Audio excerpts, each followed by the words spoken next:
প্রিয় দর্শক, স্বাগত জানাচ্ছি টাইম নিউজে। সঙ্গে আছে আমি সাদিয়া খন্দকার। প্রথমে জানিয়ে দিব সংবাদ শিরোনাম। দেশকে মেধাশূন্য করতেই যুদ্ধাপরাধীদের এই বিচার, বললেন আবু জাফর মাহমুদ। সব দলের চিহ্নিত যুদ্ধাপরাধীদের বিচার করতে হবে, মন্তব্য মুক্তিযোদ্ধা আব্দুল মুকিদের। প্রচণ্ড তাপদাহে পুড়ছে যুক্তরাষ্ট্র, নাভিশ্বাস উঠেছে প্রবাসী বাংলাদেশিদের। আগামী সপ্তাহের পর মিলবে স্বস্তি। এবং ৬৮ বছরের বন্দিদশার অবসান, কার্যকর হল বাংলাদেশ ও ভারতের ছিটমহল বিনিময়। শুনছিলেন সংবাদ শিরোনাম, এবারে বিস্তারিত। বাংলাদেশকে মেধাশূন্য করতেই যুদ্ধাপরাধীদের বিচার হচ্ছে। সালাউদ্দিন কাদের চৌধুরীর বিরুদ্ধে আপিল বিভাগের রায় বহাল রাখা প্রসঙ্গে এ মন্তব্য করেছেন বাংলাদেশ মুক্তিযোদ্ধা কল্যাণ সংসদ কেন্দ্রীয় কমান্ডের চেয়ারম্যান আবু জাফর মাহমুদ। এক প্রশ্নের জবাবে তিনি বলেন, সবার আগে বিচার করা উচিত জাতীয় পার্টি চেয়ারম্যান এরশাদের। অন্যদিকে দেরিতে হলেও এই বিচারের মধ্য দিয়ে কলঙ্কমুক্ত হয়েছে জাতি, এমনটি বললেন বাংলাদেশ মুক্তিযোদ্ধা সংসদ যুক্তরাষ্ট্র কমান্ডের আহ্বায়ক আব্দুল মুকিদ চৌধুরী। তবে একই সঙ্গে সব দলের চিহ্নিত যুদ্ধাপরাধীদের বিচারের মুখোমুখি করার আহ্বান জানান তিনি। বিস্তারিত জানাচ্ছেন শিবলি চৌধুরী কায়েস। বিএনপির শীর্ষ নেতা ও বিশিষ্ট পার্লামেন্টেরিয়ান সালাউদ্দিন কাদের চৌধুরীর মৃত্যুদণ্ড বহাল রেখেছে আপিল বিভাগ। ২৯ জুলাই বুধবার প্রধান বিচারপতি সুরেন্দ্র কুমার সিনহার নেতৃত্বে গঠিত ৪ সদস্যের আপিল বেঞ্চ এই রায় ঘোষণা করে। সালাউদ্দিন কাদের চৌধুরীকে দোষী সাব্যস্ত করেছিলেন। মিথ্যা সাক্ষ্যর উপরে ভিত্তি করে ট্রাইব্যুনাল তাকে যে সাজা দিয়েছিল আপিল বিভাগ সেটাই অনুমোদন করেছে। আমরা হতাশ, বিস্মিত ও বেদনাহত হয়েছি। তিনি ন্যায় বিচার লাভ করেননি। যুদ্ধাপরাধ বিচারে গঠিত আন্তর্জাতিক অপরাধ ট্রাইব্যুনালের স্বচ্ছতা এবং আটকদের নির্যাতনের অভিযোগ রয়েছে শুরু থেকেই। ওনার প্রত্যেকটা পায়ের আঙুল ছিঁড়ে ফেলা হয়েছে, ওনার নখ ছিঁড়ে ফেলা হয়েছে, ওনার কানের থেকে রক্ত বের হচ্ছে, উনি দাঁড়াতে পারছেন না, ওনার মাথায় এত জোরে আঘাত দেওয়া হয়েছে। অনেক অভিযোগ ছিল, সব কিছু কিন্তু মিথ্যা। বাংলাদেশের রাজনীতিতে সাকা চৌধুরী ও তার পরিবারের অবস্থান সবার জানা।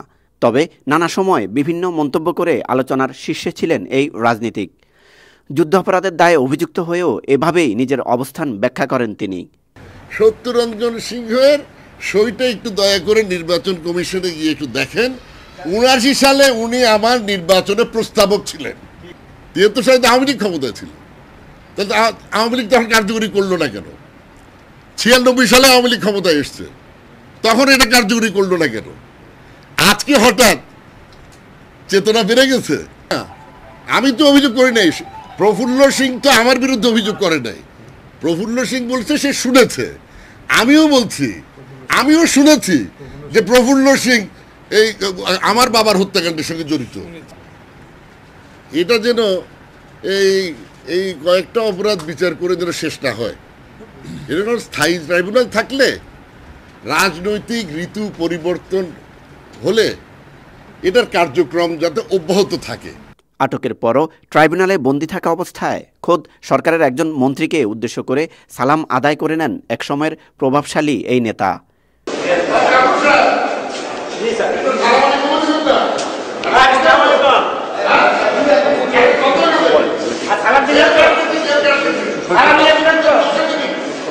দেশীয় এবং আন্তর্জাতিক চাপের মুখেও জামাতের ২ জন শীর্ষ নেতার ফাঁসি কার্যকর সহ বিচার প্রক্রিয়া অব্যাহত রেখেছে সরকার। সাকা চৌধুরীর চূড়ান্ত রায় নিয়ে কি বলছেন প্রবাসী মুক্তিযোদ্ধারা? টাইম টেলিভিশনের মুখোমুখিতে উঠে আসে বিচার প্রক্রিয়ার নানা বিষয়। যুদ্ধাপরাধীর বিচারের কথা যদি আসে, সালাউদ্দিন কাদের চৌধুরীর আগে হোসেন মোহাম্মদ এরশাদের বিচার হওয়া উচিত।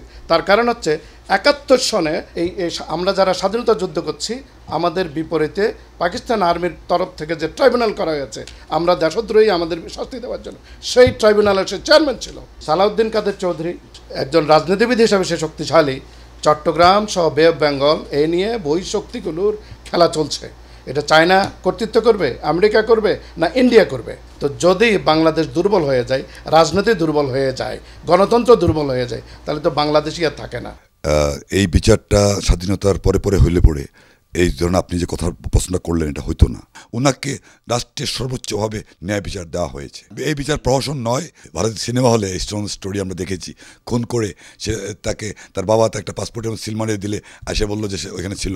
তাহলে উনাকে সচক্ষ যারা দেখেছে তারা কি তাহলে অন্যায় কথা বলছে? এবং ওনাকে যে জিয়াউর রহমান সাহেব, প্রয়াত রাষ্ট্রপতি জিয়াউর রহমান সাহেব 19 সেপ্টেম্বর মাসে এই সাকা চৌধুরীর উপরে অ্যাম্বুশ করে, মানে ওনারা অ্যাম্বুশ করে তাকে গ্রেনেড স্প্লিন্টার দিয়ে আহত করা হয়েছিল।